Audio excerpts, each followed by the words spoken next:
지난 13일 한류 스타 박유천 씨가 성폭행 혐의로 피소되었다는 소식인데요. 이 텐카페라는 업소는 대부분 이제 재계 인사들이라든지 연예인들 많이 온다고 합니다. 1인당 주대가 한 50만 원에서 100만 원 정도 됩니다. 그 주대 중에서 성매매 비용으로 인정받을 만한 부분이 있느냐? 이걸 강압적으로 했느냐, 안 했느냐가 중요한 포인트가 되는 거죠. 그런데 중요한 건 사건이 여기서 끝나지 않은 거죠. 두 번째 여성이 고소를 합니다. 세 번째 피해자. 또 한 사람의 피해자가 있습니다. 이거 우리가 지금 박유천 씨만 놓고 이야기하고 있지만은 이게 앞으로 연예계를 뒤흔들 수 있는 그런 형태로 발전할 수도 있기 때문에 스타의 조력자 매니저들과 관련된 풍문들을 매니저 덕에 25억 건물 들였다? 계약금 수억 15억에 연봉 5억을 제안했습니다. 매출이 590억. 와우. 2015년에 거의 추정 700억. 이 역시 매니저인 김종용 씨 아이디어였다고 합니다. 대박. 매니저로서의 삶보다는 장사꾼 같다라는 생각이 들 정도로 동거동락했던 매니저가 어떻게 그럴 수가 있죠? 전용철 씨에 의해서 살해당하는 사건이 발생해서 찾고 보니까 전 매니저였던 매니저. 야, 진짜 나쁘다.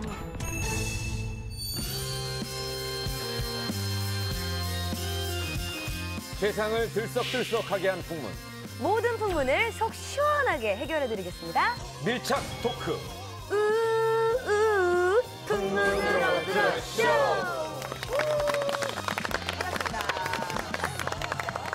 자, 오늘 풍문 씨와 함께할 새로운 얼굴을 소개시켜드리겠습니다. 거침없는 입담의 소유자, 뇌생남 박영진 작가님 모셨습니다.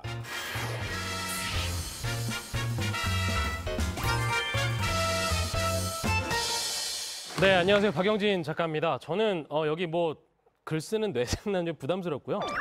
남녀 심리 전문가라고 생각하시면 됩니다.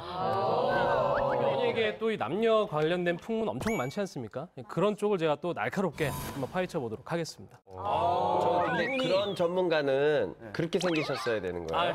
그런 건 아니고. 근데 별로 생기셨잖아요. 개인적으로 좋아하는 스타일이세요? 연예인인 줄 알았어요. 아니요, 약간 느끼할 거 알고. 아, 느끼한 근데 까고. 잘생기셨어요. 이분이 또 팟캐스트 한 거 여러분들 알고 계신가요? 몰라요. 순정마초라는 팟캐스트를 하셨어요. 그래서 남자의 시선에서 연애 심리를 분석을 하셨거든요. 약간 좀 신뢰도는 높을지는 모르겠는데 네, 한번 믿어보겠습니다. 이진 씨, 음악의 신을 하고 난 후와 전 뭐 좀 달라진 게 있으신가요? 일단 길가에서 많이 알아보고요. 사람들이 또 실검 또 제가 1위 올라가다 보니까 방송국 섭외가 5군데 왔어요. 어디? 5군데 왔어요. 어디서 왔어요? 기사 낼 수 있도록 이따 소스 드리겠습니다. 네. 이진 씨가 음악의 신에도 나왔어요? 네, 한번 그 나왔어요. 웃긴 프로그램이네요. 안 되겠구만. 그 검색어 1등, 이진 씨가 검색어 1등 해가지고 저는 깜짝 놀래가지고 또 사고 쳤구나. 그래서 아리랑치기 같은 거 당했구나 생각했어요. 새벽집에서 고기 먹고 가다가 아리랑치기 당했구나 생각했는데 좋은 걸로 올라가셨더라고요. 네, 보기 좋습니다. 자, 먼저 이번 주를 뜨겁게 달군 핫 풍문에 관한 이야기입니다.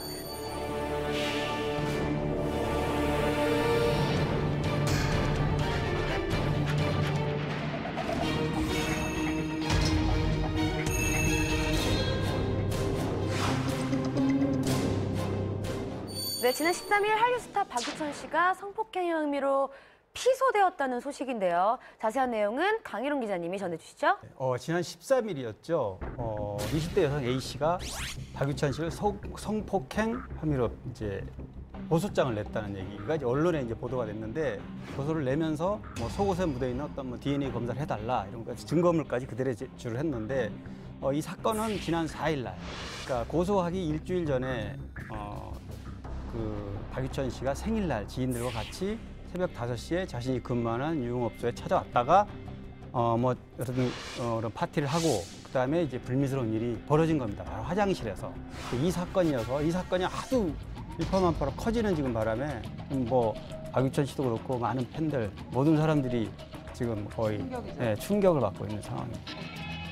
네. 이게 유흥업소도 제가 이제 조사를 좀 해봤는데 그 텐카페라고 부르는 유흥업소예요. 강남구 역삼동에 위치한 B업소인데요. 이 텐카페라는 업소는 1인당 주대가 한 50만 원에서 100만 원 정도 됩니다. 상당히 높은 주대예요. 그래서 이제 여기에 오시는 손님들이 대부분 이제 재계 인사들이라든지 연예인들 많이 온다고 합니다. 그리고 이제 아무래도 얼굴이 알려지신 분들이다 보니까 화장실을 갈 때 밖에 나가는 걸 원하지 않잖아요. 그래서 그 룸 안에 항상 화장실이 하나씩 있어요. 근데 그 화장실이 굉장히 좋은 화장실이거든요. 딱 세면대 하나 있고 남자 소변기 하나 있어요. 딱 끝이에요. 박윤천 씨 그러면 소속사 입장이 어떤지 되게 궁금하거든요. 네, 보도 자료를 냈습니다. 그 입장을 좀 들어보면요. 상대 측의 주장은 허위 사실을 근거로 한 일방적인 주장이다. 향후 경찰 조사로 밝혀질 것이다. 라는 멘트와 함께 유명인 흠집 내기를 담보로 한 악의적인 공갈 협박에는 타협하지 않을 것이다. 라는 입장입니다. 그래서 이제 기자들에게도 사실 여부가 확인되지 않는 보도를 자제해달라는 입장을 밝혔습니다. 하지만 논란은 계속 일고 있습니다. 그래서 2차로 또 보도자료를 냅니다. 아직까지 이 피소 내용의 진위 여부는 밝혀지지 않았다. 추측성 보도이며 명백한 명예훼손이다. 경찰 조사에서 충실히 임해서 무죄를 입증하겠다라는 입장을 취하고 있습니다. 네, 지난 15일에 A씨가 갑자기 고소를 또 취하를 했는데요. 그때 고소 경위를 전하기를 이제 박유천 씨랑 성관계를 한 뒤에 그 일행이 나를 좀 쉽게 보는 것 같았다. 그래서 생각을 해보니까 그 성관계 당시에 좀 박유천 씨도 나를 쉽게 보는 것 같아서 좀 화가 나서 이렇게 고소를 하게 됐다고 얘기를 했어요. 근데 그 이후에 이제 취하를 하면서 사실 성관계에 강제성은 없었다 이렇게 얘기를 했고요. 또 관련된 언론 기사가 너무 많이 보도가 돼서 좀 놀라고 많이 힘들었다 이렇게 심경을 밝혔습니다. 근데 이제 성폭행 사건 지난번에 이제 유상무 씨 사건 때도 보면은 나중에 뭐 고소를 취하든지 어떤지와 관계없이 이제 더 이상 친고죄가 아니기 때문에 그렇죠. 이제는 경찰이나 검찰이 인지하는 순간 수사는 계속 진행돼야 됩니다. 그래서 이 부분에 대한 수사는 뭐 꾸준히 이루어질 것 같고 실제 기소가 될지는 잘 모르겠습니다. 지금 현재 정황상. 아니 그러면 고소가 취하되고 사건이 좀 잠잠해질 만도 한데 이렇게 아직까지 논란이 거센 이유는 뭔가요? 그 사건 하나로 끝났으면 아마 이제 지금쯤 아마 잠잠해졌거나 이제 뭐 거의 경찰 조사도 아마 안 했을 수도 있다. 왜냐하면 취하를 했기 때문에. 네. 그런데 3일 뒤죠. 16일 날 이제 두 번째 여성이 또 고소를 합니다. 두 번째 여성은 작년 말에 12월에 마찬가지 유흥업소 여종업원이에요. 이분도. 그러니까 똑같습니다, 상황이. 첫 번째와 너무나 흡사한 상황이고 다만 시점만 작년 12월이라는 거죠. 화장실에서. 그래서 이 두 번째 사건이 번지고 나서 또 뭐 입장 표명을 하고 이 역시 첫 번째 마찬가지로 전혀 사실 무근이다. 아직 사실관계 확인되지 않는 상태에서 어떤 얘기도 할 수 없다. 그러니까 보도를 좀 자제해달라. 근데 이미 보도는 뭐 완전 뭐 난리가 났었고요. 또 안 쓸 수도 없는 상황입니다. 왜냐하면 워낙 박유천 씨 한류 스타로 유명한 데다가 박유천 씨가 첫 번째, 두 번째 고소당하고 나서는 이거는 이제 뭐 수속사에서 막을 어떤 명분도 아무것도 없는 상황이 돼버렸습니다. 그런데 중요한 건 사건이 여기서 끝나지 않은 거죠. 세 번째 피해자 C씨가 등장을 합니다. 나도 박유천 씨로부터 성폭행을 당했다라는 취지로 고소장을 접수했다고 해요. 2014년 6월 12일 오전 4시에 뭐 당했다라고 주장을 했는데 그때 박유천 씨가 자신의 집 화장실로 데려오고 가서 뭐 성폭행을 했다라고 세 번째 여인이죠. C씨가 이제 주장을 한 거죠. 그러면 A씨, B씨, C씨까지 총 3명의 피해자가 나온 건가요? 또 한 사람의 피해자가 있습니다. 세 번째 고소인 때문에 막 논란이 일던 때에 또 네 번째 고소장이 접수됐습니다. D씨는 박유천 씨와 지난 2015년 2월 21일 오전 3시 30분쯤에 서울 강남구의 한 유흥업소에서 처음 만났다고 해요. 근데 술을 마시다가 자신이 화장실로 가자 뒤따라서 박유천 씨가 따라왔다. 그리고 성폭행을 했다라고 주장을 하고 있습니다. 이에 소속사 측에서는 고소인들은 무고와 공갈 혐의로 맞고소할 예정이다라고 밝힌 상황입니다. 네, 지난 월요일이죠. 20일 날 박유천 씨 측에서 이제 이 첫 번째 여성에게 무고죄로 공갈 무고죄로 고소를 했습니다. 맞고소를. 그런데 이제 그 고소를 하면서 밝힌 내용에 따르면 처음에 이 여성 A 씨가 10억을 요구했다고 그래요. 나는 성폭행 당해서 한국에 살 수 없으니 중국에 가서 살겠다. 그러니까 10억을 내놔라. 근데 수석사에서 단연코 거절을 했고 이 무고죄로 고소를 한 겁니다. 법적 공방이 생길 수 있는 여지가 이제 조금 생기는 것 같은 게 이게 뭐 무고를 넘어서 이제 협박까지도 갈 수 있는 사안이 된다고 한다면은 그렇다면은 이건 꽤 중죄거든요, 협박도. 그렇죠. 이것도 상황에 따라서는 구속까지 가능한 사안이기 때문에 제 생각에는 또 법리 공방이 치열해질 것 같다는 생각이 듭니다. 그렇기 때문에 그 소속사가 지금까지 줄곧 이렇게 어떤 경찰에서 어떤 조사 내용이 나오기 전까지는 입장을 표명할 수 없다 이렇게 했던 거는 바로 이런 그 고소하기 전에 A 씨가 고소하기 전에 이런 물밑에서 주고받았던 이런 내용들을 가지고 있었기 때문에 그런 입장을 표명하지 않았나 싶어요. 고소장에 따르면 고소인은 박유천 씨랑 그리고 소속사 대표로 알려져 있고요. 피고소인은 이 A 씨와 A 씨의 남자친구 그리고 사촌 오빠 이렇게 3명으로 나와 있다고 합니다. 그리고 왜 1차만 뭐 고소를 했냐? 지금 2, 3, 4차의 피해자가 계속 있었잖아요. 네, 1차에서처럼 이렇게 확실한 사실관계가 분명히 입증이 되면 이제 2, 3, 4차에 대한 고소도, 무고죄에 대한 고소도 뭐 순차적으로 진행을 할 것이다라고 주장을 하고 있어요. 이렇게 되면은 이제 2, 3, 그러니까 두 번째, 세 번째, 네 번째 여성들 같은 경우에는 뭔가 제기하기가 힘들어지죠. 그러니까 대해 언론을 통해 가지고 뭔가를 얘기하기도 어려워지고 그리고 또 뭔가를 요구하기도 어려워지는 상황이 오니까 첫 번째 여성에 대해 가지고 강하게 좀 대응하는 것 같은 느낌이 드네요. 그렇죠. 두 번째, 세 번째, 네 번째는 정확한 근거가 시기도 2년 전, 1년 전 이런데 첫 번째 고소했던 A 씨처럼 뭐 옷에 DNA라도 이런 구체적인 증거가 있느냐 없느냐 이건 아직 밝혀진 게 없거든요. 수사를 통해서 해야 되는데 그래서 아마 더군다나 지금 이준석 씨 얘기했던 것처럼 이게 고소는 했지만 만만치 않을 거다 이 수사를 하면. 사실은 증거가 없으면 이제 정황을 따지게 되고 정황을 따지려면 이제 사실은 여러 가지 어떤 긴 수사의 기간이 필요할 것 같다라는 생각이 들고요. 그 정황을 따지기 시작하면 사실 강하게 작용하는 원칙이 이제 무죄 추정의 원칙이기 때문에 이제 박유천 씨가 조금은 더 뭐 법리상으로는 유리한 위치에 설 수 있겠지만은 하지만 우리가 아까 얘기했던 것처럼 연예인은 결국 이 지리한 법적 공방 자체가 시간이 박유천 씨의 편이 아니라는 것 자체가 지금 가장 큰 문제죠. 일단 근데 박유천 씨 그건 그렇고 박유천 씨가 계속 이런 사건이 화장실에 터지는데 뭔가 이게 화장실에 관련해서 문제가 있는 거 아닙니까? 지난 17일 날 모 커뮤니티에 박유천 씨 관련된 글이 하나 올라왔는데 심리 분석가가 보는 박유천에 대한 분석 이런 글이었어요. 박유천 씨가 2008년에 해외 라디오 프로그램에 출연했을 당시에 그 진행자가 물어봤어요. 뷰티풀이라는 단어. 아름답. 뷰티풀이라는 단어를 아름답다. 뷰티풀. 그거를 떠올렸을 때 세 가지 연상되는 단어를 얘기해봐라 했는데 거기서 이야기한 것 중에 하나가 역시 화장실이 있었어요. 정말 이상한 일이죠, 그죠? 그리고 그 이제 그림을 또 그린 게 공개가 돼 있는데 그 그림에도 변기가 반드시 그려져 있어요. 자기와 함께 변기가 꼭 그려져 있다는 거죠.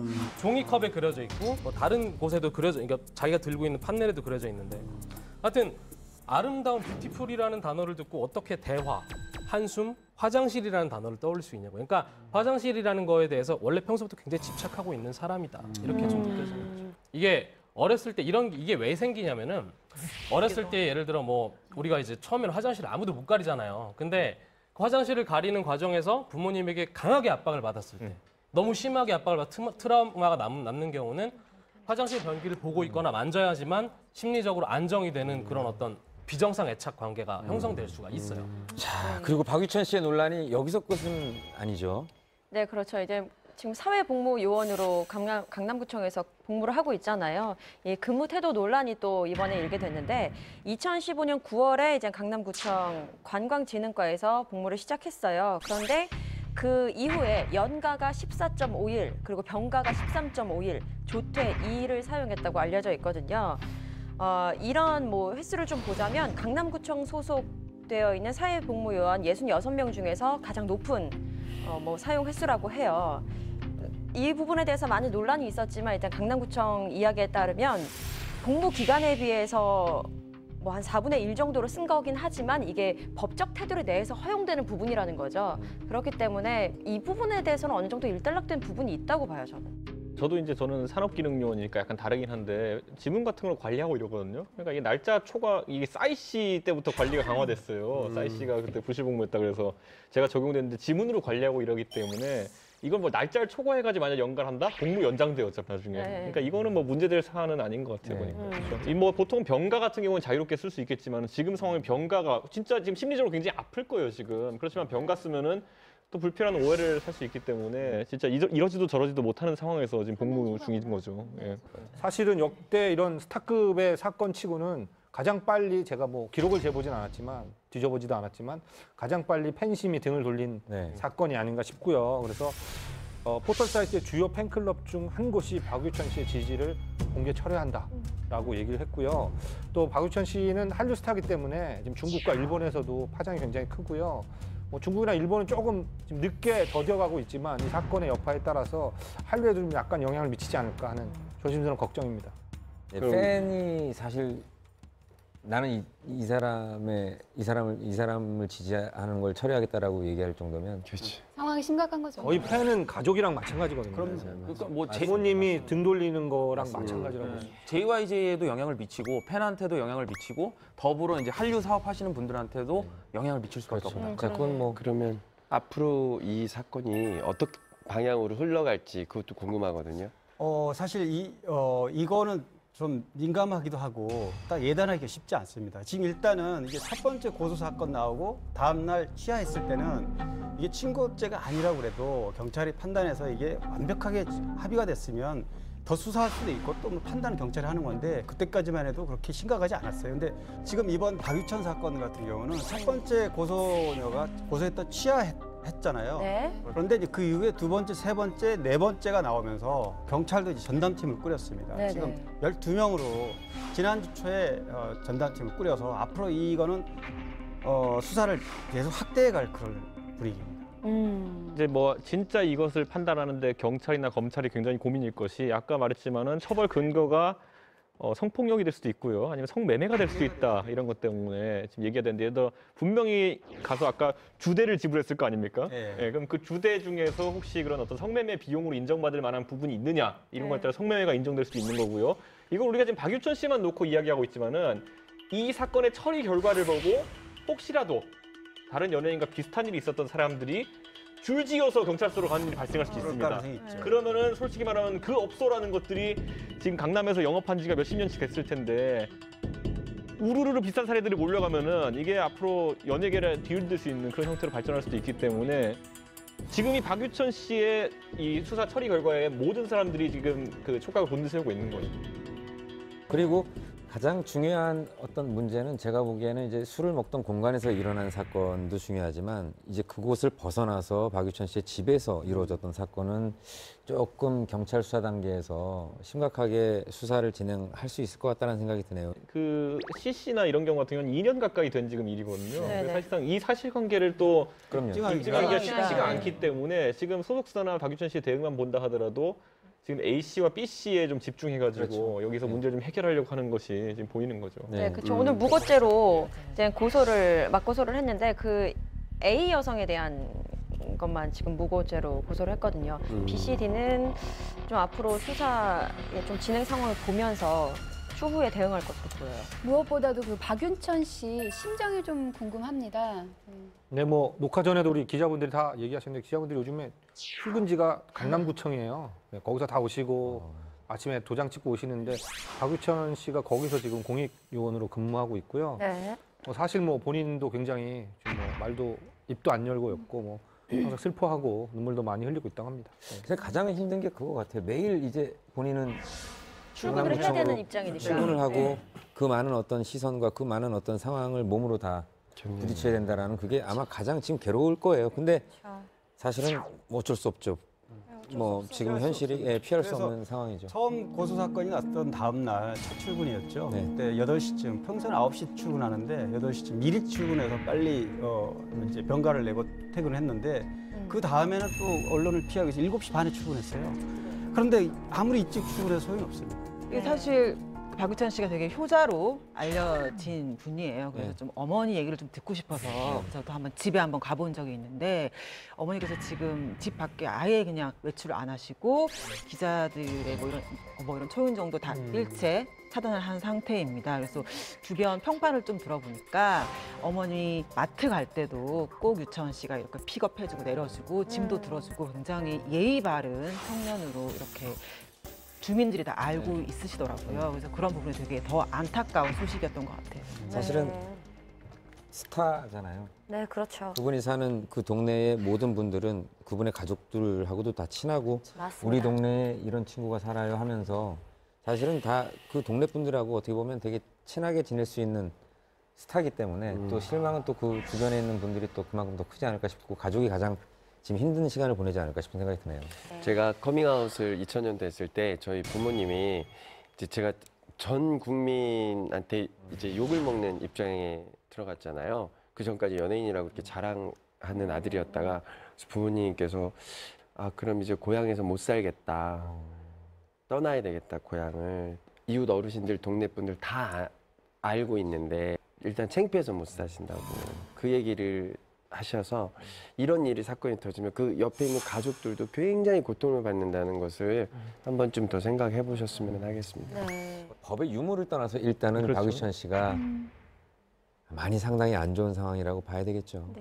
이미 많은 거를 많이 잃었죠. 이미 거의 상당 부분 잃었다고 봐야죠. 논란에 휩싸인 것만으로도. 어쨌거나 가장 복잡한 심정을 가진 건 바로 당사자가 아닐까 싶습니다. 아직 이 논란은 현재 진행형이고요. 그리고 끝나지 않은 사건입니다. 추측과 억측을 자제해 주시고 마지막에 어떤 수사의 결과를 지켜봐 주시는 게 좋을 것 같습니다. 자, 그렇다면 오늘 본격적인 풍문 주제를 알아볼까요? 정준하, 인맥으로 인생 역전했다? 전화번호부에 등록된 사람이 3,000명이래요. 와.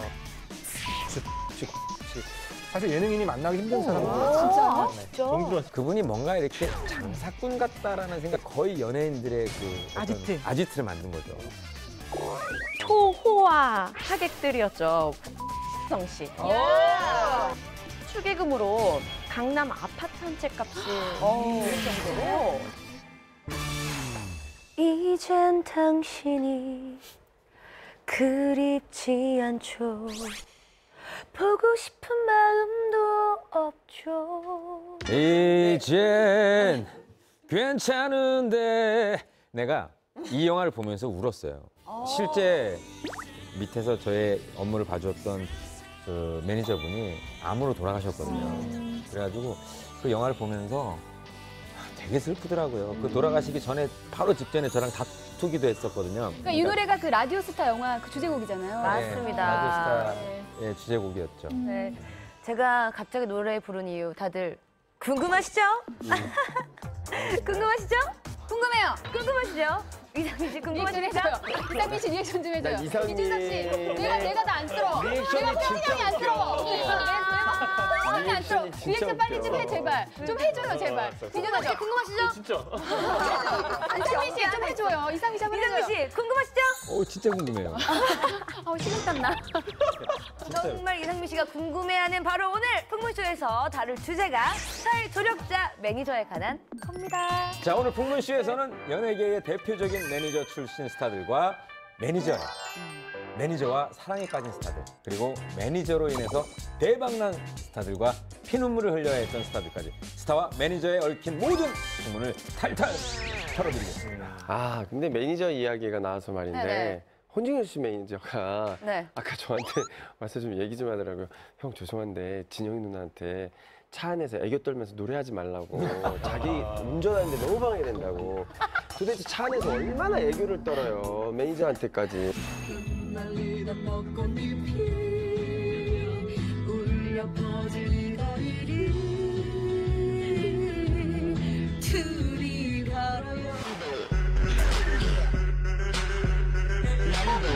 초코머핀 조각시켜놓고 다른 여자랑 말도 섞지만 난 네 거. 자, 그럼 지금부터 본격적으로 스타의 조력자 매니저들과 관련된 풍문들을 하나씩 공개해드리겠습니다. 홍진영 씨. 정준하, 인맥으로 인생 역전했다? 빠밤. 자, 진짜 제가 정준하 씨에 대해서는 저만큼 아는 사람이 없죠. 네, 정준하 씨 하면 또 매니저 출신이고 그 매니저의 첫 번째 단출 연기 룰라 매니저였어요. 진짜? 진짜? 정준하 씨가요? 네. 룰라 매니저였어. 이제 친구와 함께 룰라 사무실에 와서 매니저를 하겠다라고 해서 동시에 두 분이 이제 우리 사무실에서 매니저로 출발했다가 정준하 씨가 조금 우리 사무실하고는 안 맞는 것 같다 하고 나가시고, 그리고 정준하 씨의 친구만 남아서 이제 룰라 매니저를 했죠. 그리고 정준하 씨는 이제 나가가지고 쿨 매니저를 하고, 쿨 매니저. 예. 그리고 이제 이 집까지 했다고 그래요. 네, 정준하 씨 매니저, 그러니까 정준하 씨 친구는 이제 룰라 매니저를 계속했고, 그러면서 정준하 씨는 사실은 그 매니저로서의 삶보다는 그분이 뭔가 이렇게 장사꾼 같다라는 생각이 들 정도로 장사하지 말고 장사꾼. 네, 사업가하고는 달라요. 사업가하고 달라요? 사업가하고 장사꾼하고는 달라요. 왜냐하면 사업가는 이제 먼 숲을 보잖아요. 나무를 장사꾼 이게 정준하 씨는 눈앞에 있는 거 봐요. 그러니까 항상 치고 빠지는 게 잘하네. 네, 굉장히 강하고 치과 전문이구나. 네, 그리고 항상 손실이 없어요, 그분은. 예. 그래서 정준하 씨가 처음에 매니저를 하면서 경험을 했던 게 포장마차. 맞아. 예. 그 정말 그 한적한 골목 아무도 안 가는 그 한적한 골목의 지하에 정말 싸게 구해가지고 거기에 거의 연예인들의 그 어떤 아지트를 만든 거죠. 거기가 미성년자를 벗고 제가 처음 간 포차 같아요. 깜짝이야. 아니 안 그래도 지금 오늘 어깨를 걷어가지고 이렇게 성년이 되고라도 예능적인 표현 괜찮았나요? 네. 정준하 씨가 그때 제가 놀란 게 그 포장마차를 시작으로 이제 뭐 이곳 저곳에 이제 여러 가지 사업에 손을 대면서 수익을 만들어내니까 제가 보기엔 마음이 편해지면서 조금 이렇게 재밌어지고 방송을 조금 다니면서 넉넉한 마음으로 다니면 사람이 잘 되거든요. 그래서 방송을 시작하게 된 게 아닌가 싶어요. 맞아요. 재밌네요. 와, 재밌네요. 정준하 씨는 원래는 공부를 좀 열심히 해서 좋은 대학 가서 평범하게 회사원으로 살아가는 게 부모의 바람이었고 본인도 그렇게 하고자 했는데 뭐 대학을 4번이나 떨어지고 아이고. 또 공부에는 좀 소질이 좀 없었다고 봐야 되겠죠. 4번 떨어졌다는 거는. 그래서 이제 4번 떨어지고도 물론 뭐 사전 오기 이렇게 하는 분들도 많지만 어쨌든 정준하 씨는 4번 실패한 뒤에 방송가에 연예계에 좀 관심이 좀 많아서 그런지 방송가로 이제 들어왔고 플로우 디렉터라고 이제 FD라고 그러는데 이제 소품 같은 거 이렇게 챙겨주고 뭐 이렇게 그 녹화장에서 그런 일을 했습니다. 방송계에서. 하여튼 FD를 하게 됐고 그다음에 이제 그 방송가에서 매니저들이 보고 야 진짜 소질 있다 너 차라리 매니저를 해라. 그래서 그때부터 매니저를 했다는 거예요.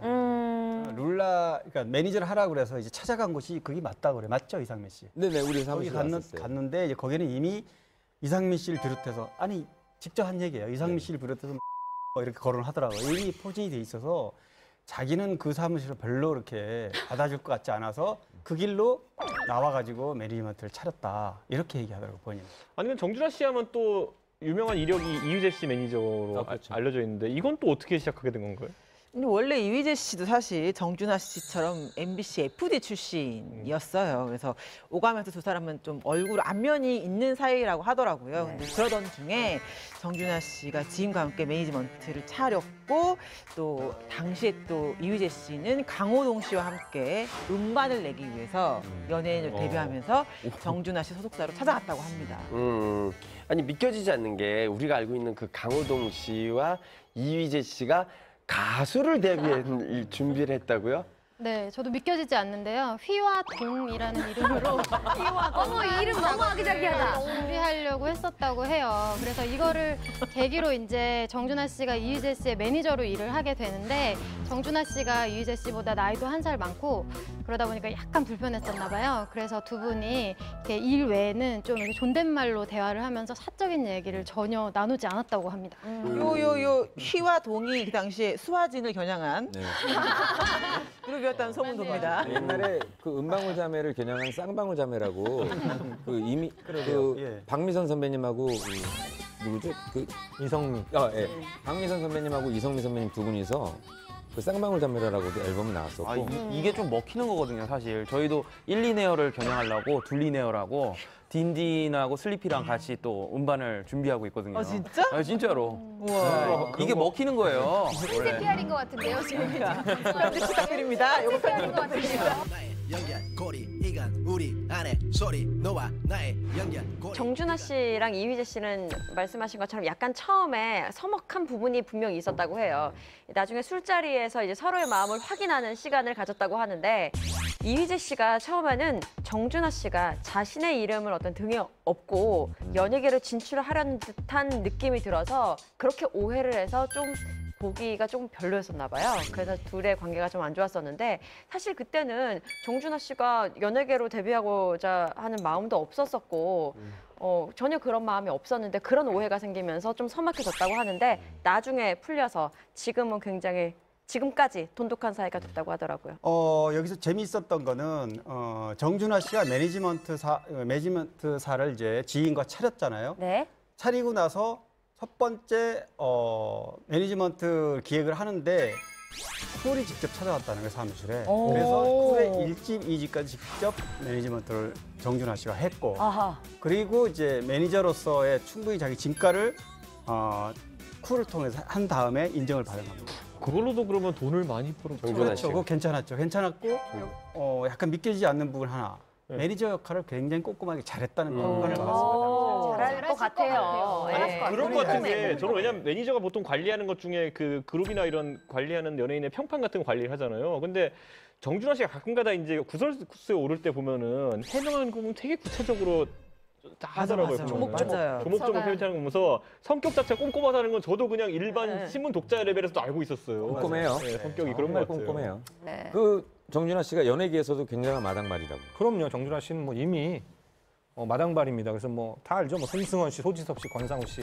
사실 예능인이 만나기 힘든 사람들이에요. 근데 그냥 직접 전화하고요. 예. 또 저까지도 친구로 있으니까 굉장히 연애 대단한데요?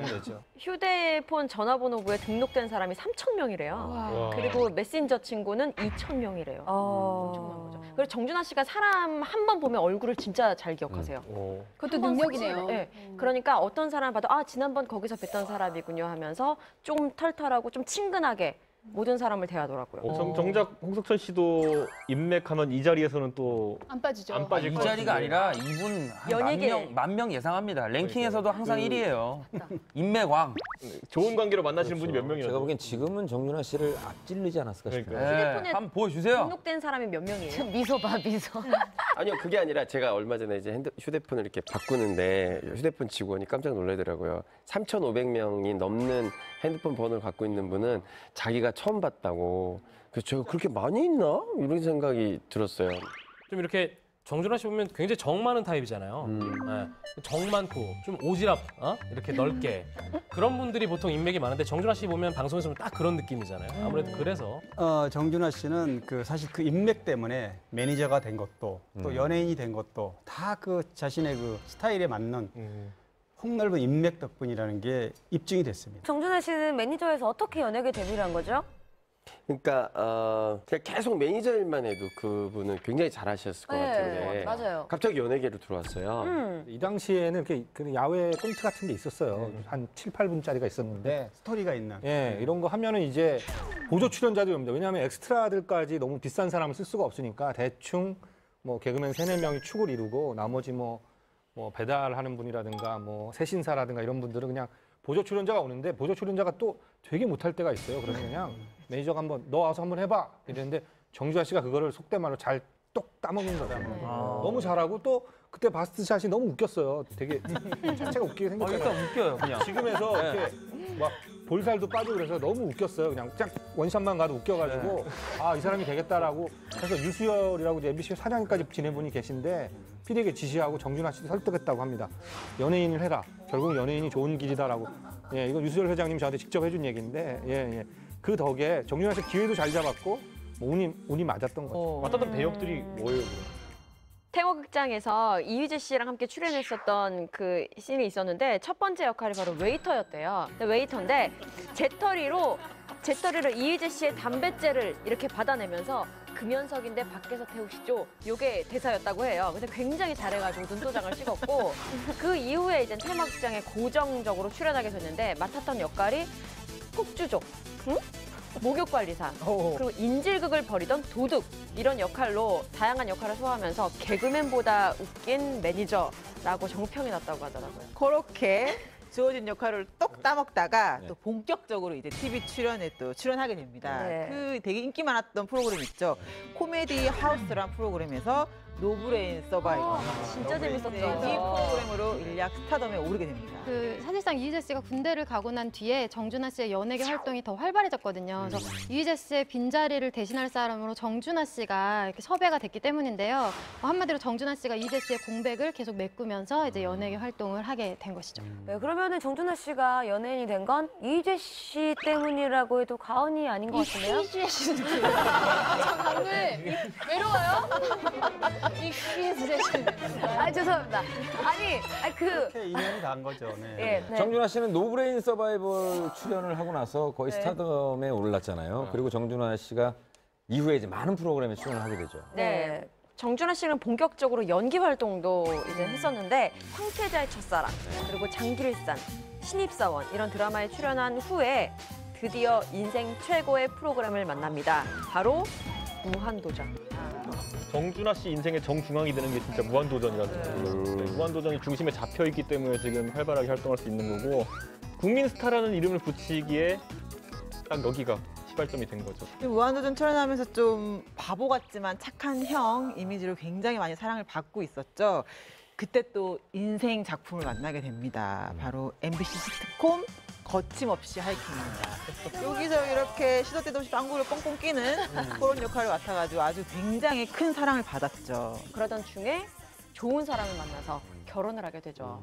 바로 만화 캐릭터죠. 바로 니모. 그 니모 그분이죠. 그렇죠. 니모로 많이 알려졌는데 10살 연하의 제1교포 스튜어디스로 알려져 있죠. 여자친구와 그 열애 끝에 결혼을 하게 됐는데 정말 이때 결혼식장은 초호화 하객들이었죠. 조인성 씨. 장근석 씨. 윤종신 좋은데. 그리고 차태현 씨도 있었고 손담비 씨도 소지섭 씨도 있었고요. 무엇보다 최고의 게스트라고 볼 수 있는 무한도전 멤버들이 참석을 해서 끈끈한 의리로 축하를 해줬죠.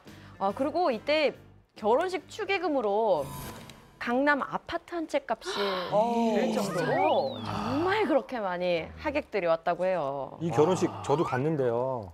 정준하 씨 제가 친구잖아요. 동네 친구 그런데 이제 그런 소문 저는 이제 어떤 스타일 결혼식도 못 들어가지 않습니다. 얼굴 다 아니까 아무리 그 무슨 경호원들이 막더라도 조금 아니까 들어가는 왜냐면 매니저들이 또 정리하잖아요. 여기 와가지고 형님 들어오세요 하는데 정준하 씨 결혼식은 청첩장이 없으면 못 들어간다는 소문이 막 돌았어요. 그 당시에. 그래서 정준하 씨가 청첩장을 안 보내더라고요. 나한테. 그래서 약간 서운한 거야. 근데 하루가 이틀 전에 저한테 전화 오더니 야 대웅아 너는 청첩장 없어도 올 수 있지 들어올 수 있지 이렇게 얘기를 하는 거예요. 뭐 챙겨가지고 그래서 갔더니 진짜 안 그래도 그 뭐죠 옛날에 그 체코디 체코디가 올라가는 에스컬레이터에서 이렇게 올려줬는데 이날 저도 그 본관에 못 들어갔어요. 너무 많아서. 사람이 너무 근데 많아서. 저뿐 아니라 많은 스타들이 못 들어간 사람들이 많았어요. 그래가지고. 네, 지금까지 매니저에서 스타로 인생 역전한 정준하 씨의 풍문에 관해 알아봤는데요.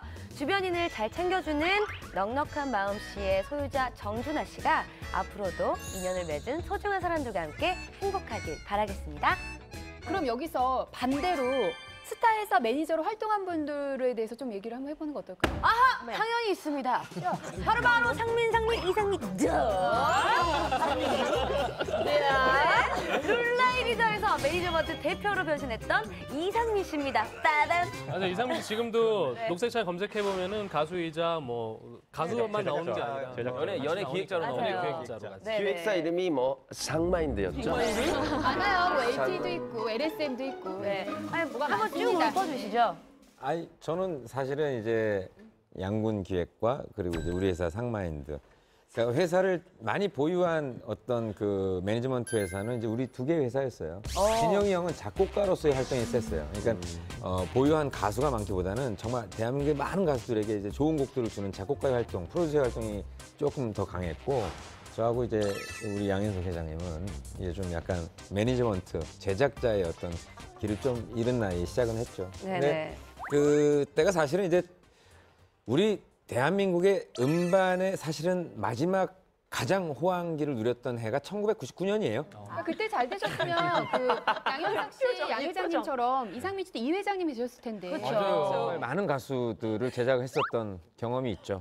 예, 그땐 뭐 남부러울 거 없어. 그리고 저작권료며 프로듀서비 그리고 음반 그 판매에 의한 정산 대금까지 돈을 정말 눈을 뜨면 통장에 들어오는 건 너무 많은 돈들이었어요. 그러니까 뭐 프로듀서비 한 장에 뭐 1억 2천 그리고 또 저작권료 한 달에 2~3천만 원씩 들어오고 또 음반 판매됐다고 레코드 회사에서 또 들어오는 수익금 회사로 들어오는 수익금이 뭐 월 몇 억씩 되고 막 이러니까 뭐라 그럴까 그때 좀 돈을 쉽게 생각했죠. 언제든지 나는 돈을 벌 수 있는 사람이고. 그때 사실 관리만 잘했으면 어떤 프로듀서로도 자리매김을 YG만큼이나 SM만큼이나 되실 수 있으셨던 분이세요. 그쵸. 정말로. 그 돈을 그렇죠. 이제 못 쓰게 하고 네. 꼭 누군가가 쥐고 절대 놓지 했었어야죠. 않았으면 네. 그랬을 텐데 아, 내가 울지 마요. 그러니까 나를 막을 수 있는 사람이 없었어요. 내가 너무 잘 보니까 네. 정확하게 말씀드리면 그러니까 대기업 S그룹에서 그 S 영상사업단을 만들었고 영상사업단의 총괄 프로듀서로 와달라는 조건으로 계약금 시업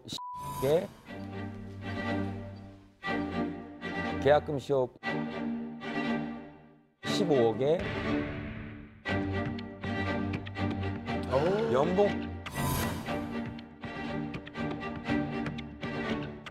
연봉 5억을 제안했어요. 갔어야죠. 20년 전인데. 갔어야죠. 아니, 왜 안 갔어요? 그때 하여간 그래서 S 그룹에서도 저한테 계약금 15억 그 당시에 생각해보세요. 99년도에 계약금 15억에 연봉 5억이면요. 대한민국 그렇게 많은 사람 10명 안 됐을걸요. 그때. 대한민국 최초였어요. 저한테 딱 그렇게 얘기했어요. 대한민국의 최초다. 이건 받아들여야 된다. 한마디 했죠. 100억을 벌 수 있는 사람한테 15억을 줄 테니까 우리 회사로 들어오라고요? 그래서 내가 그냥 돌아가시라고. 그때 가셨으면 지금 이렇게 웨이터 옷 입고 여기 안 앉아서 자, 웨이터 다음 거 진행하세요. 웨이터 다음 거. 진짜 이해는 편하게 하실 것 같은데 지금. 글쎄요, 처음에 이제 뭐 프로듀서로 시작했다가 제작이라는 걸 해보고 싶다라고 생각을 해요. 처음에 프로듀서로 시작한 건 이제 소호대. 그 노래 진짜 좋았는데. 우리 기수 없는 사랑은. 노래는 잘한다. 네, 소호대. 의외로 이제 프로듀서를 하면서 제작에 좀 관심을 가져서 이제 시작했던 게 샵하고 컨츄리 꽂고 그 이후에 샤크라 그리고 이제 디바가 계약이 끝나고 새롭게 4집서부터 시작한 이제 디바가 이제 우리 회사에서 이제 디바 4집서부터 업앤다운이라는 곡을 갖고 리나가 빠진 이민경 씨가 들어와가지고 이제 하게 됐고요. 저는 진짜 되게 궁금한 게 있는데 네. 만약에 매니지먼트를 다시 키울 기회가 있다. 진짜로 다시 한번 해보실 의향 있으신가요? 타임 이진 투자하시려고 그러십니까? 저는 브로스 2기로 넣어주면 여기서 멈추지 마라 위나 위나. 이게 자꾸 이게 어떻게 해, 이거? 어떻게 이거? 어떡해요? 이 옆자리 앉는 게 부담스러워질 거야 이제. 고개를 숙여 막 이렇게. 너무 빨개지지 않았어요? 옆자리. 사람 일어서서 제대로 해요. 아니 아까 촬영 중간에 이지혜 씨가 예능 특강을 했어요. 그냥 하고 부끄러워하지 말고 한 3초 정도 응시하라고 그랬더니 시도 때도 없이 응시하는 거예요. 타이밍 딱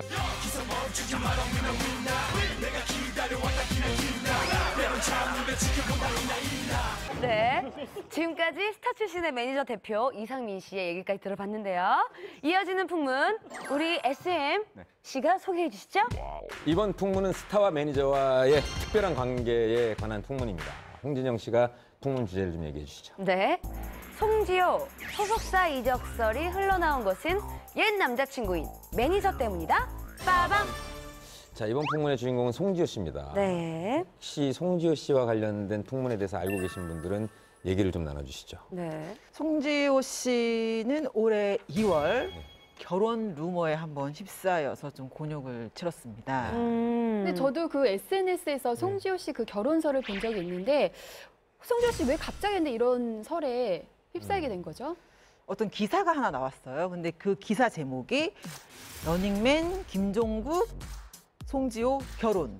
그것은 축복해 주어야 할 일이라는 제목의 기사가 나온 적이 있어요. 이 기사가 SNS에 급속도로 퍼져서 두 사람이 굉장히 곤욕스러워했던 일이 있었습니다. 아니 그 기사라는 거는 최소한의 취재를 바탕으로 내는 건데 뭐 근거가 있었으니까 그래도 낌새라도 있었으니까 된 거 아니에요?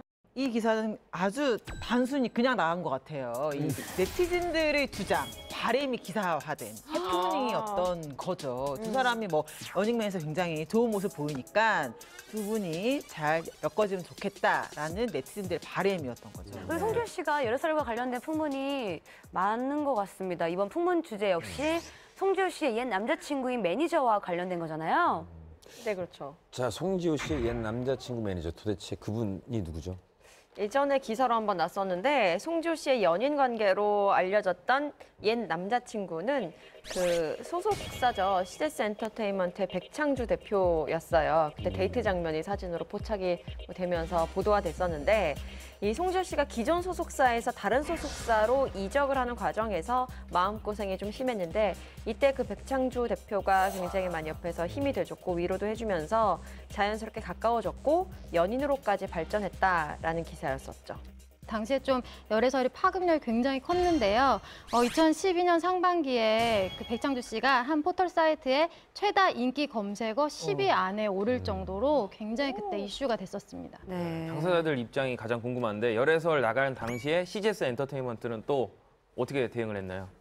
특히 이제 CGS 같은 경우는 백창주 대표 본인 그리고 또 홍보 담당하는 또 직원들이 있죠. 근데 이분들도 사실관계 부분에 대해서는 사생활이니까 자세하게 할 수 없다. 그런데 둘이서 호감을 갖고 가까워진 거는 맞다. 물론 이제 나중에는 확인된 거지만 두 사람이 연인으로 확인됐지만 당시에는 그런 반응을 보였습니다. 어쨌든 정말 소속사 옮기자마자 바로 그냥 사내연애 시작한 거 아닌가요? 그죠? 그렇다고 볼 수 있죠. 처음에 송지효 씨가 백창주 대표와 계약한 게 2011년 7월이었고 이제 연애를 시작한 게 5개월 뒤였다고 하네요. 그래서 처음에는 매니저와 연예인으로 만났다가 이른바 사내 커플, 사내 연애를 시작하게 된 거죠. 네. 자, 그런데 2011년 12월이면 러닝맨에서 송지효 씨와 게리 씨가 월요 커플로 한창 연애 전선을 형성하던 그때 아닌가요? 그렇죠.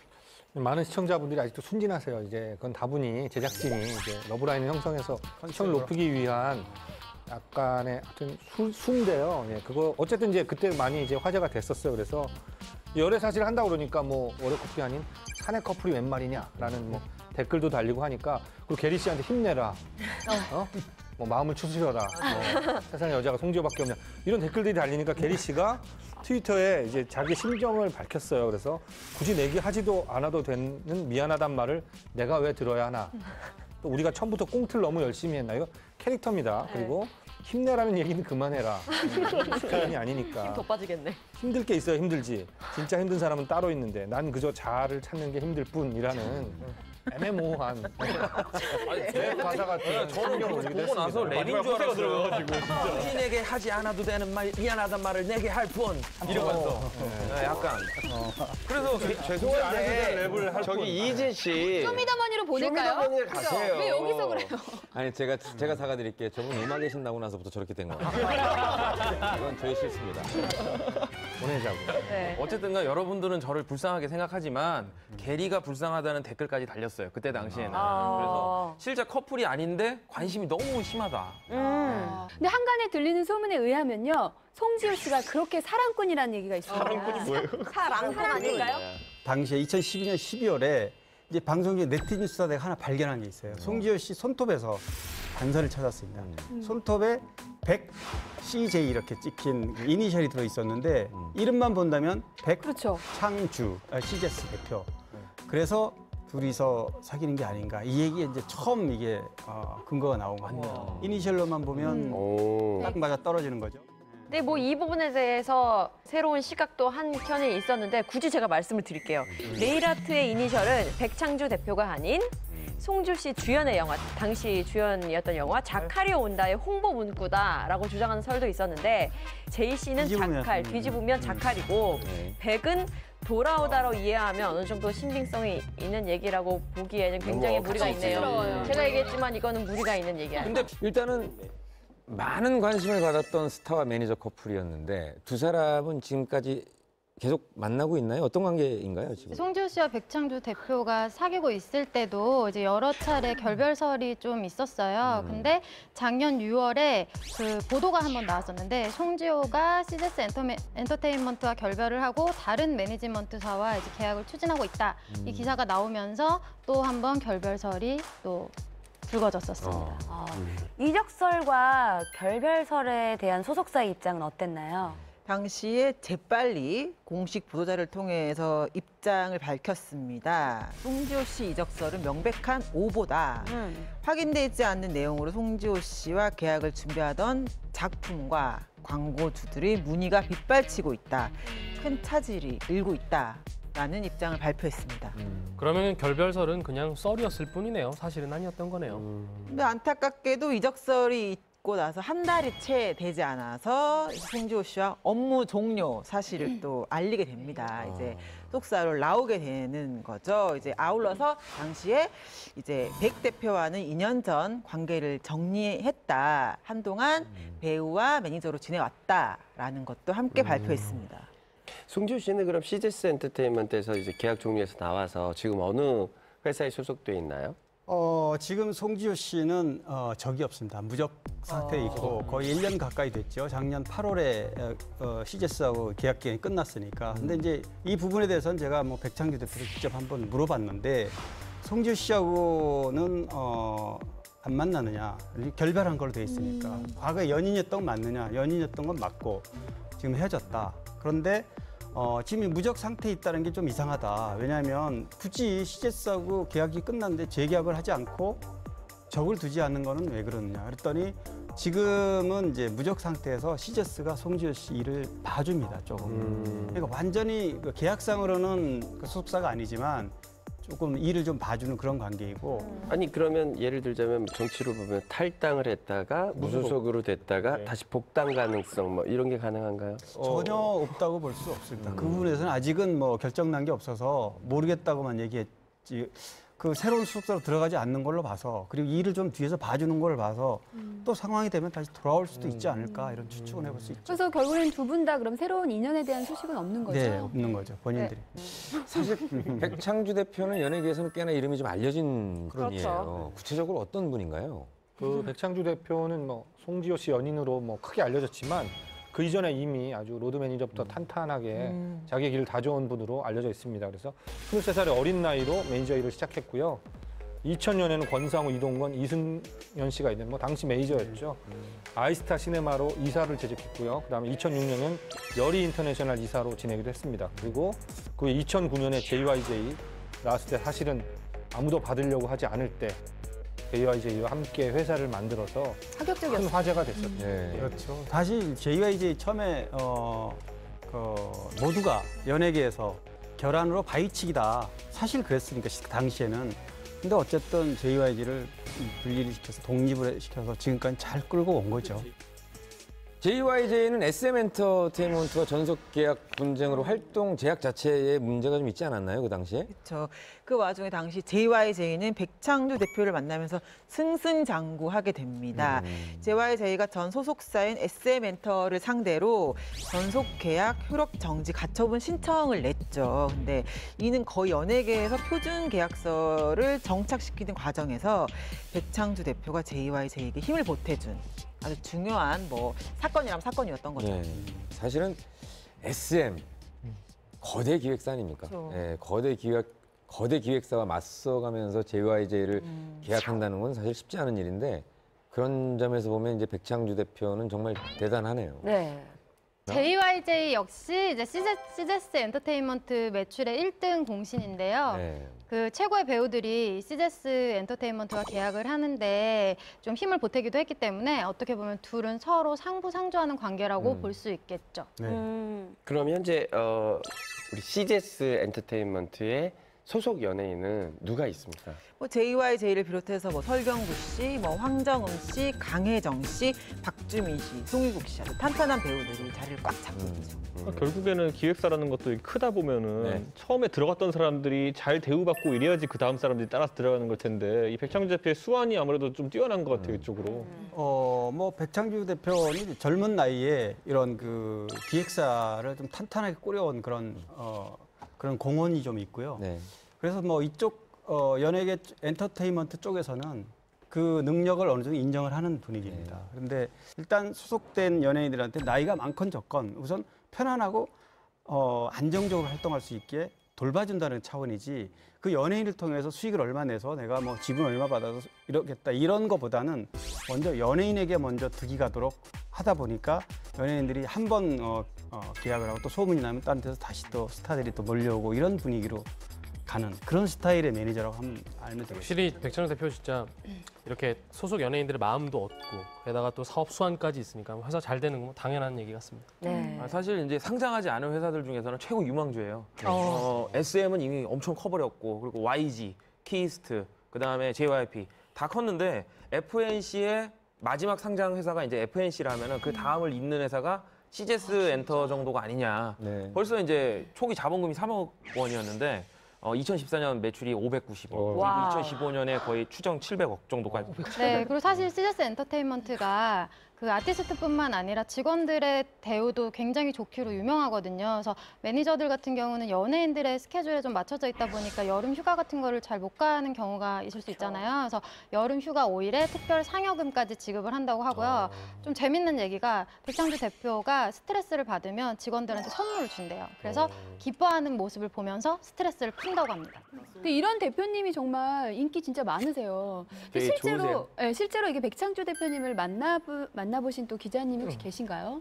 다른 기자들도 많겠지만 이제 제가 몇 번 만나본 백창주 씨는 아마도 그 송지효 씨하고 연인 관계로 발전했을 때 그런 따뜻한 이면의 모습, 소문에는 좀 뭐 우락부락하고 이렇게 좀 알려진 부분도 없지 않아 있습니다, 사실. 그런데 실제로는 아까 얘기했듯이 그렇게 편안하게 대해주는 그런 모습이 아마 여성, 그러니까 젊은 여자 연예인도 마음이 끌릴 정도가 되지 않았나 그렇게 좀 생각이 듭니다. 네, 저도 이제 백창주 대표를 만나기 전에는 좀 무서운 분인 줄 알았는데 만나보니까 되게 소탈하고 되게 좀 예의 바르시고요. 그리고 좀 재밌는 얘기가 평소에 이제 특별한 경우를 제외하고는 약간 잠바 있잖아요. 점퍼 패션에 자본대기. 점퍼를 좀 긴 잠바를 곧바라고 했고. 그런 거 약간 즐겨 입으시는 스타일인데 이제 막 인터뷰를 언제 한번 하기로 돼 있었나 봐요. 그러니까 소속사 직원이 뭐 오랜만에 우리 대표님 슈트 입은 거 한번 보나요? 막 이러고 있었는데 그날도 점퍼를 입고 오셔서 좀 실망했다는 우스갯소리가 있을 정도입니다. 그렇다면 송지효 씨의 최근 근황은 어떤가요? 이제 뭐 한때 연인이었던 송지효 씨는 뭐 지금 잘 나가잖아요. 그래서 뭐 중국판 우결에는 진백님 씨하고도 출연했고 런닝맨에서 지금 중국의 최고 인기고요. 또 얼마 전에 상하이 국제영화제도 참여하고 아무튼 송지효 씨는 굉장히 뭐 나름대로 잘 나가는 연예인이 됐습니다. 예.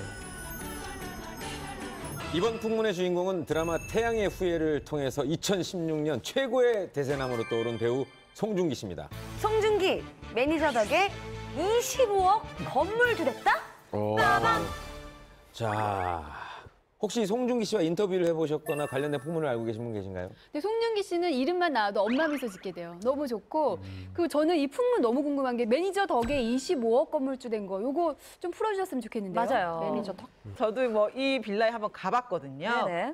굉장히 좀 위치도 좋고 복층 구조더라고요. 송중기 씨는 이제 이 빌라에 부모님과 함께 사시고 사실 저희 매체가 어쨌든 빌라를 취재를 해야 되니까 이제 빌라에 가서 빌라가 어떤 모습인지 좀 봐야 되고 그래서 저희 기자가 취재를 갔어요. 취재를 갔는데 하필 송중기 씨를 만난 거예요. 그 자리에서. 대부분 연예인들이 이럴 경우에 좀 피하거나 그냥 좀 이렇게 하는데 송중기 씨는 그냥 오셨어요. 수고 많으십니다. 이러시면서 시원한 콜라를 딱 드시면서 고생하신다고 해서 기자가 굉장히 반하고 왔다는 그 콜라를 앞에 두고 마감을 했다는 그런 팩트가 있습니다. 네.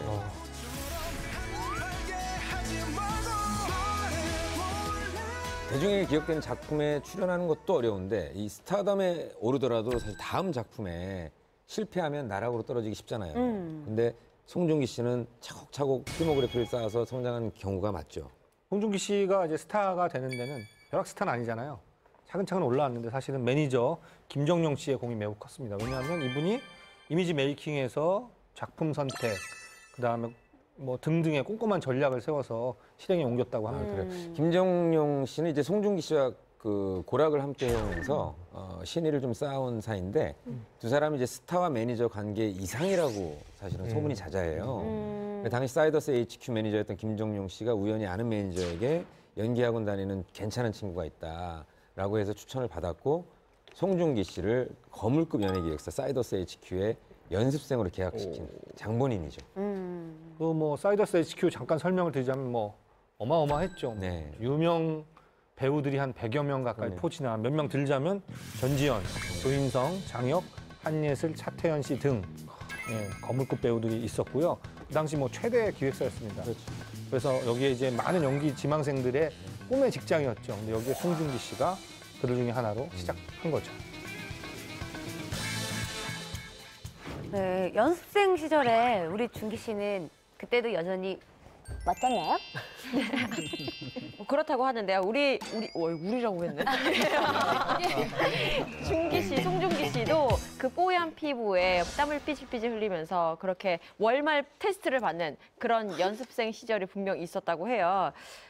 그 전까지 굉장히 많은 톱스타들을 관리하고 또 키워냈던 김정용 씨가 송중기라는 이 원석을 발견하고 무한 신뢰를 하면서 성장할 때까지 그 곁을 계속 지켰다고 합니다. 송중기 씨한테는 정말 특별한 존재가 아닐 수 없겠네요. 네, 그 김정용 씨는 송중기 씨가 그 짱화전에서 그 이후 거기서 이제 어느 정도 얼굴을 조금 알리고 그 이후에 이제 인생 작품을 만나서 제대로 된 포텐을 터뜨릴 때까지 옆에서 계속 힘이 된 존재라고 합니다.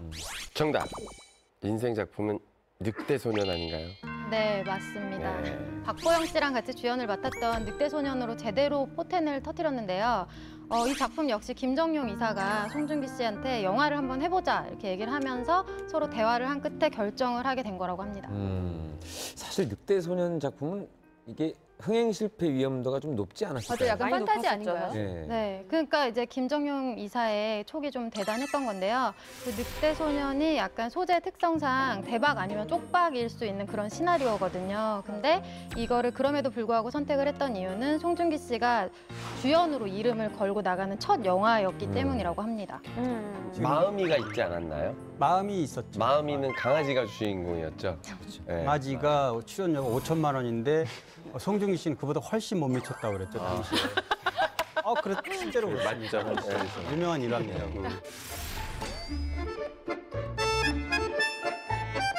성균관 스캔들도 김정용 씨의 추천이었던 건가요? 네, 그렇다고 해요. 굉장히 적극적으로 추천을 하고 또 지지를 했다고 하는데 그 당시에 송중기 씨가 뮤직뱅크 MC를 했었대요. 그래서 이미 청소년들, 10대층에서는 어느 정도 인기가 있었고 얼굴이 알려진 상태였는데 그때 사극 로코를 통해서 청소년은 물론이고 좀 이제 성인층까지 팬층을 넓혀보는 게 어떻겠냐라고 해서 이 성균관 스캔들을 적극 추천하면서 출연까지 이어지게 됐다고 합니다. 김정용 씨와 송중기 씨는 지금도 사이더스에 있나요? 소속사는 바뀌었습니다. 당시 사이더스 HQ가 송중기 씨랑 재계약을 하려고 네네. 당시로는 좀 파격적이죠. 수억 원을 업계 최고의 수준에 제시를 했는데요. 재계약 안 하고 송중기 씨는 다른 선택을 했습니다. 다른 회사에 들어갔나요? 아니요, 못 들어가서 안달인 국내 기획사 사이더스 HQ와의 재계약 대신 네. 5년 동안 동고동락한 김정용 씨랑 회사를 독립하게 된 거죠. 그래서 제가 볼 때는 송중기 씨도 멋진 배우다. 왜냐하면 이제 사이드스를 떠나서 독립을 하려고 나가려고 그럴 때 그래요. 그러면 형 같이 해보자 이러면서 같이 따라 나왔다는 거 아니에요. 그래서 의리와 신뢰로 그 김정용 씨를 따라서 송중기 씨를 같이 해줬다. 그래서 원래 이거 멋있다. 잘 나갈 때 꽃등심 사준 사람보다 한참 힘들고 어려울 때 같이 떡볶이 먹은 사람이 더 기억에 남게 많아요. 그렇죠. 아무튼 사실 연예인들 뜨고 나면 변하는 경우도 상당히 많잖아요. 근데 또 송중기 씨는 그 번듯한 이미지처럼 딱 또 의리 지켜가지고 새로 회사 차리는 거 쉽지 않은 선택이었을 것 같은데 참 보기 좋네요. 네. 송중기 씨는 또 입대 전에 이 김정용 이사에게 고급 외제차를 또 선물을 하면서 여태까지 고마움을 이렇게 좀 표현을 했다고 해요. 또 당시 송중기 씨는 나 없다고 형 뭐 기죽으면 안 된다라고 하면서 끝까지 이렇게 챙기면서 했다고 하고 이때 김정용 이사는 이 생각해주는 마음이 참 고맙다라면서 이렇게 표현을 했다고 하더라고요. 최근에는 거의 거절하기 힘들 정도의 액수로 중국에서 러브콜이 들어오고 있다는 소식을 좀 들은 것 같은데요. 얼마 전에 그 200억 설이 나돌았는데요. 사실 200억 설은 현실적으로 불가능한 얘기는 아닙니다. 왜냐하면 지금 송중기 씨의 지금 몸값으로 따지면 예를 들면 팬미팅 하나만 해도 3억에서 5억을 받기 때문에 그건 뭐 한 달에 몇 번만 하면 몇십억은 금방이라고 보면 그 200억은 가능성이 있다. 그래서 중국의 할만해요. 네, 할만하죠. 중국의 최대 연예 기획사에서 이걸 제일했다고 소문이 났는데 송중기는 소속사를 떠날 마음이 없다. 의리를 지키는 거죠. 네, 멋지네요. 저희 고등학교 출신이 의리가 있어요. 네. 송중기 씨가 지연 그만해. 아직 송중기 한 번도 못 만나봤다 그래 왜? 네, 사실 바빠서. 부부에서 나오는 말은 남자는 여자하기 나름이에요라는 말이 나오는 것처럼 네. 매니저와 스타와의 관계는 스타는 매니저가 하기 나름인 거예요. 맞습니다. 매니저가 어떻게 행동을 하고 어떻게 자기의 스타를 관리를 하느냐에 따라서 정말 옥석이 가려지는 것 같습니다. 맞습니다. 지금까지 스타의 조력자 매니저들에 대한 얘기를 나눠봤는데요. 앞서 나온 스타의 관계가 항상 좋을 수만은 없습니다. 네. 그렇습니다. 매니저 때문에 곤혹을 치른 스타들도 굉장히 많은데요. 혹시 이 자리에 매니저로 인해 힘든 일을 당했던 분이 있거나 주변에서 비슷한 일을 당한 동료 연예인을 알고 계신 분이 있으신가요? 정준호 씨가 뭐 이전에 인터넷 게임에 빠진 매니저로부터 한 수천만 원 정도 돈을 떼이는 일이 있었습니다. 해당 매니저는 정준호 씨 계좌에서 29차례 약 8천만 원 정도 빼돌렸던 일이 있었죠. 사기 얘기가 나서 말인데 제가 이제 커밍아웃 할 때 잠깐 매니저가 있었거든요. 근데 그때 이제 커밍아웃 하고 나서 작품 다 끊기고 방송 끊기고 이제 영화에 뭐 출연하게 됐어요. 뭐 조연으로. 근데 그 영화의 감독님이 저를 굉장히 출연을 같이 하자고 그래서 난 안 하고 싶은데 매니저가 이제 하자 이래가지고 했는데 출연료를 제가 못 받은 거예요. 그래서 아니 나중에 감독님 왜 출연료를 안 주시냐 그랬더니 매니저 줬는데 왜 너한테 돈이 안 갔냐 그래서 그 후에 이제 잠적한 그런 일이 있었습니다. 그땐 정말 힘들었는데 그 돈이 조그만 돈이었는데도 없으니까 사람에 대한 그 믿음이 이렇게 깨지니까 정말 힘들더라고요. 예. 그런 일이 연예계엔 비일비재합니다. 그렇죠. 근데 진짜 매니저 잔혹사에 대해서 이제 얘기를 좀 시작해 볼 텐데 스타를 힘들게 하는 매니저 이런 얘기를 하게 되는 건가요? 네, 그렇습니다. 바로 스타의 눈에서 피눈물을 흘리게 한 매니저들에 관한 풍문인데요. 홍진영 씨가 어떤 풍문인지 소개해 주시죠. 네, 바로 고 최진실 씨가 매니저 피살 사건으로 법정에 섰다라는 풍문입니다.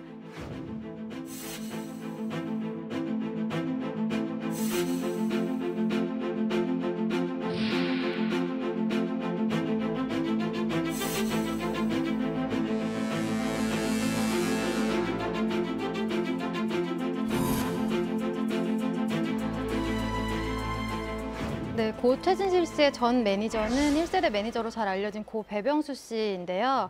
배병수 씨가 1994년 12월 11일에 부하 직원으로 근무했던 전용철 씨에 의해서 살해당하는 사건이 발생해서 굉장히 충격을 안겨줬습니다.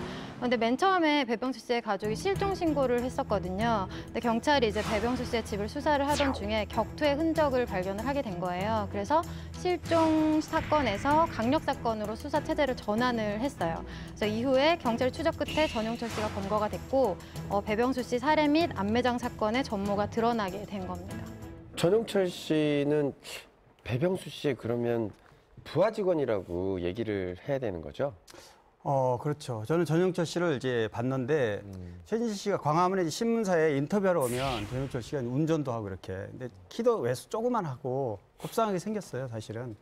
네, 지금 그 배병수 씨의 로드 매니저를 했는데 여러 가지 뭐 예를 들면 뭐 수집품 같은 게 뭐 직원들이라던가 아니면 다른 연예인들의 수집품이 몇 개 없어진 적이 있었고 그게 전용철 씨가 가져간 거는 확인된 건 없는데 그 뭐 전과 몇 범이라고 나중에 경찰 조사에 밝혔지만 그 김영민이라는 그 공범과 둘이 이제 배병수 살해하기로 계획을 잡아서 아주 주도면밀하게 해서 살해를 합니다. 살해를 해서 야산에다가 이제 유기를 하고 나중에 범인이 잡혔던 거는 3,820만 원을 배병수 씨 통장에서 돈을 찾습니다.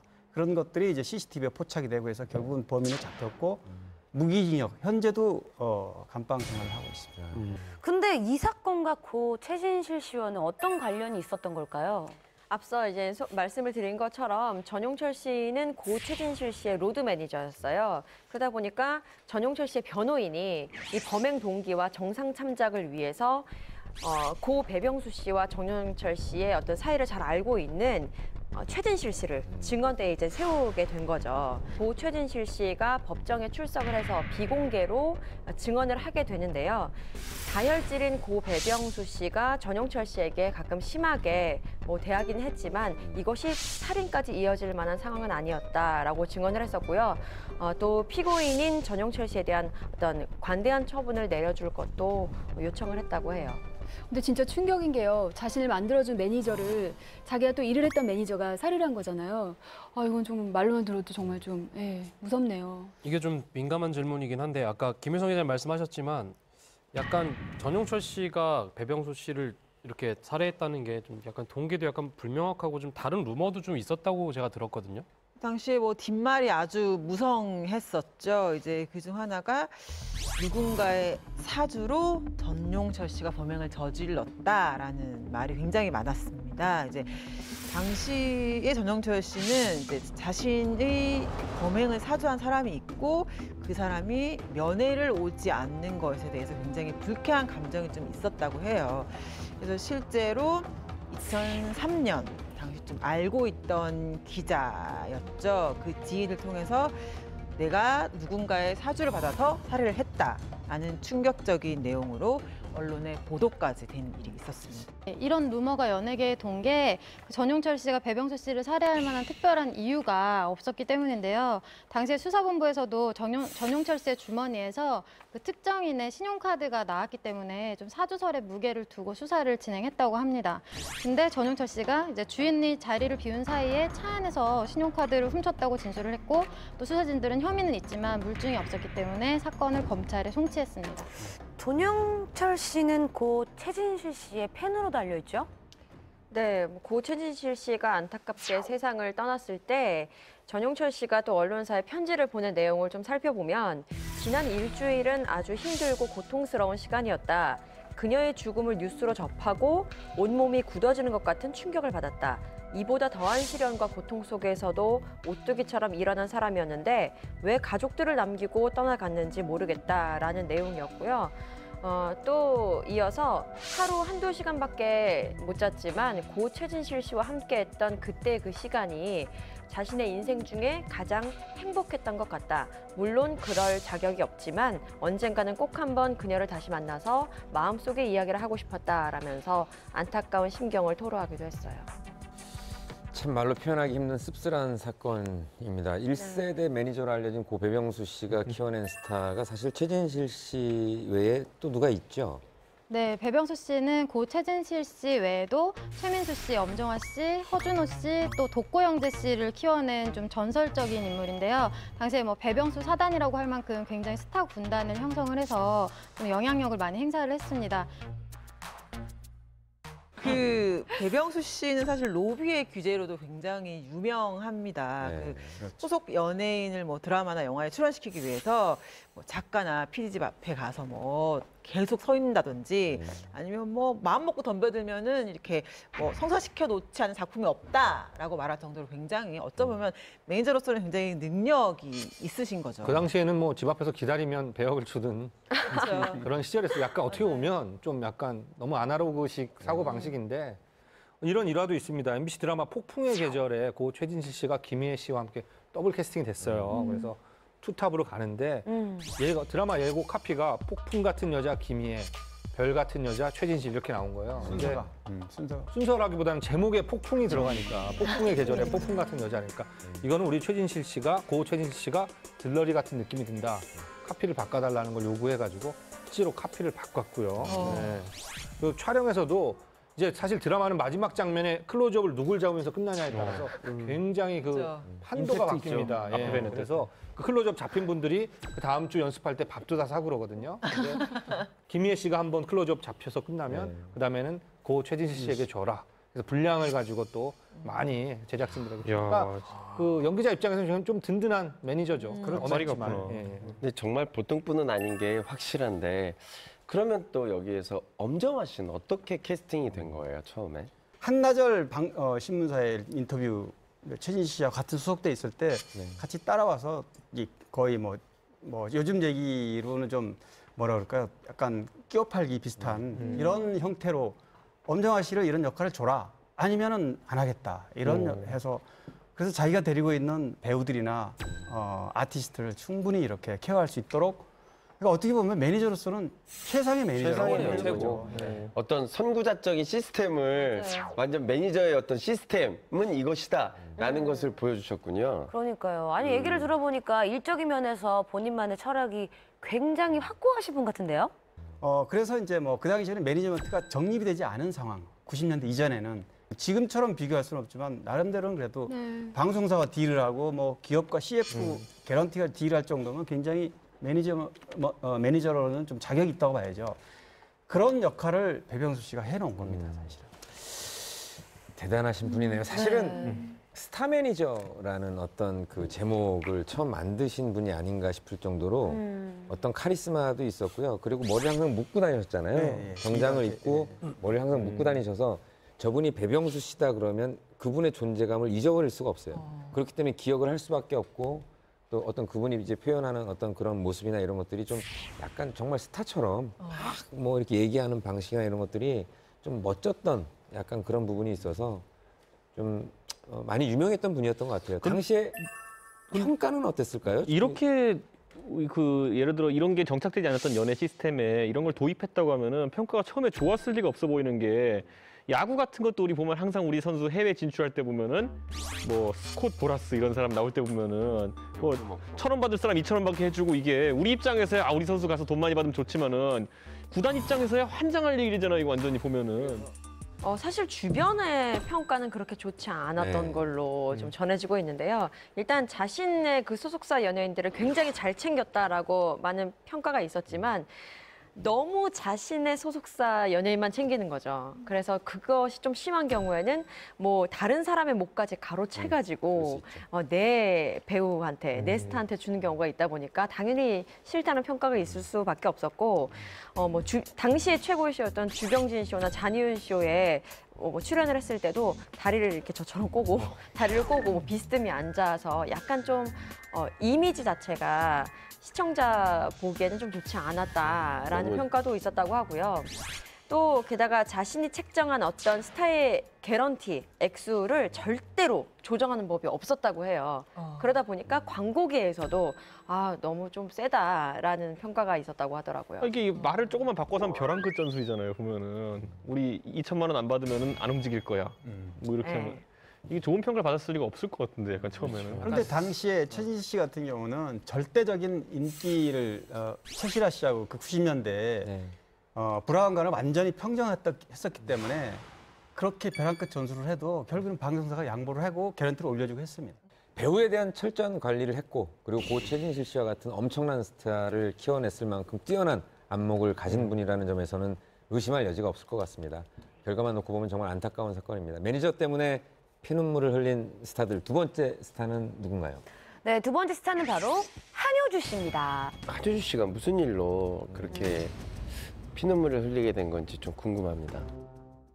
네, 두 번째 스타는 바로 한효주 씨입니다. 하주주 씨가 무슨 일로 그렇게 피눈물을 흘리게 된 건지 좀 궁금합니다. 제가 그때 기억이 생생한데 2013년 11월에요. 그 한효주 씨 관련 기사가 이제 보도가 됐는데 그때 신혼 미상의 남자한테 협박을 받았습니다. 돈을 4억 원을 입금해라. 안 그러면 한효주 씨의 개인 사진을 유포하겠다. 이런 이제 협박 전화가 있었는데 한효주 씨 아버지가 그 범인의 누군지 물론 모르죠. 범인의 그 요구에 응하지 않고 경찰에 신고를 해서 경찰이 수사를 했습니다. 수사해서 잡고 보니까 전 매니저였던 분이셨던 거죠. 야, 진짜 나쁘다. 이 사건에 대해서 현 소속사인 BH 엔터테인먼트는 당시에 공인이라는 이유만으로 협박을 일삼는 범죄 행위를 두고 볼 수 없다고 판단해서 즉각 경찰에 신고했다라고 밝힌 바 있습니다. 근데 진짜 배신감 들겠어요. 어떻게 동거동락했던 매니저가 어떻게 그럴 수가 있죠? 그러니까요. 진짜 이거는 상상조차 하기 힘든 충격받았을 그런 것 같아요, 한효주 일인 것 씨가요. 같아요. 홍진영 씨는 혹시 같이 일했던 사람 중에 좀 약간 섭섭하게 되면은 뭐 사진이 나오고 이럴 만한 거 없어요? 사진이요? 예. 다 제 셀카밖에 없습니다. 아까 무리를 일으킬 만한 셀카라든지. 뭐 이런 거. 소개 들으셨잖아요. 매니저가 무리. 매니저가 제발 그 사진 좀 그만 찍으셨으면 좋겠고요. 개인적인 사진은 SNS에 네, 오히려 고생을 하고 있다는 그런 얘기를 했잖아요. 근데 그 네. 한효주 씨 전 매니저는 그 정말로 좀 이게 좀 직구전 질문이긴 한데 정말 그 수위가 어땠는지 좀 궁금하잖아요. 그 사진. 아니, 자기 나름대로 4억이라는 가격표를 매겼으면 그러니까. 4억이 작은 돈도 아니고. 내가 딱 보고 이거 이 정도면 4억 되겠군 하니까 4억을 요구한 거 아닐까요? 그래서 아니, 이승 없죠. 검찰 수사 결과 협박 내용과는 달리 이렇게 좀 한효주 씨와 관련된 별다른 사생활 사진을 갖고 있지 않았었다고 합니다. 영시원천한 사람이네. 협박 이유가 있었나요? 그러니까. 네, 그 폐업 처리된 전 소속사에서 이 한효주 씨 매니저였던 A 씨 등이 휴대폰 통화료를 못 낼 정도로 굉장히 생활이 어려워졌대요. 그래서 이런 범죄를 계획을 하게 된 건데요. 이들이 한효주 씨의 디지털 카메라에서 남자친구와 찍은 사진을 이제 휴대폰으로 옮긴 다음에 전화 추적을 피하기 위해서 필리핀으로 출국을 했습니다. 그러고 한효주 씨 아버지한테 2장의 사진을 전송을 해서 협박을 해가지고 1,000만 원을 가로챘어요. 그러고 나서 추가로 돈을 더 뜯어내려고 협박을 하다가 이제 적발이 된 거죠. 사람이 아무리 가난하고 돈이 없더라도요. 예, 절대 남에게 피해를 주면 안 됩니다. 맞습니다. 이상민 씨가 그런 얘기를 하니까 확 그냥 말의 무게가 확 실리고요. 정말 어쨌든 근데 왜 이런 어려운 일, 힘든 일들이 왜 유독 여성 스타들한테만 집중되는지 그것도 또 궁금합니다. 그러니까요. 그렇죠. 여자 연예인이 남자 연예인보다는 이런 뭐 타겟의 대상이 되는 경우가 굉장히 많은 것 같아요. 아무래도 뭐 사생활 사진이나 아무것도 아닌 거라도 이런 일에 연루되는 것 자체만으로도 이미지 타격에도 뭐 있는 것도 사실이니까 그래서 조금 더 이런 피해를 보지 않나 싶어요. 실제로 정말 연예인하고 매니저 관계가 좋은 분들이 굉장히 많이 있거든요. 근데 이번 사건에 연루된 스타들 보니까 정말 안타깝네요. 네. 사실 스타에게 있어서 매니저는 가족보다 더 많은 것을 알고 있는 사람입니다. 그래서 이들이 돌변해서 적으로 돌변할 때는 엄청나게 그 성에 들어갈 수 있는 유일한 개구멍을 알고 있는 사람이 맞아요. 스타의 매니저죠. 예, 그래서 더 무섭습니다. 표현 아주 좋네요. 성에 들어가는 개구멍을 알고 있는 유일한 사람. 이야.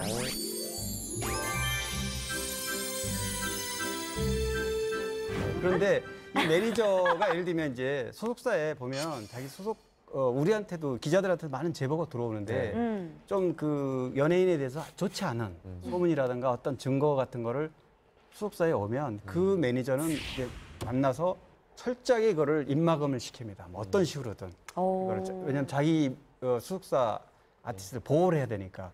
그런데 지금 최대웅 작가가 얘기했듯이 헤어질 때는 그거를 이제 이용을 하는 거죠. 거꾸로 매니저가. 못된 매니저들 중에서는 그거를 빌미로 이제 자기가 예전에 뭐 맞고 해서 속속들이 알았던 거를 거꾸로 이제 망가뜨리는데 또 그걸 이용을 한다는 것. 한효주 씨가 과거의 논란을 딛고 현 소속사와 함께 훌륭한 커리어를 쌓고 있다니 참 다행입니다. 네, 한효주 씨 앞으로도 많은 사람들에게 사랑받는 최고의 여배우가 되길 풍무쇼가 응원할게요. 오늘은 스타의 조력자 매니저에 대해서 함께 얘기해봤습니다. 저희가 준비한 풍문쇼는 여기까지입니다. 네, 다음 시간에 더 은밀하고 궁금한 풍문과 함께 찾아올게요.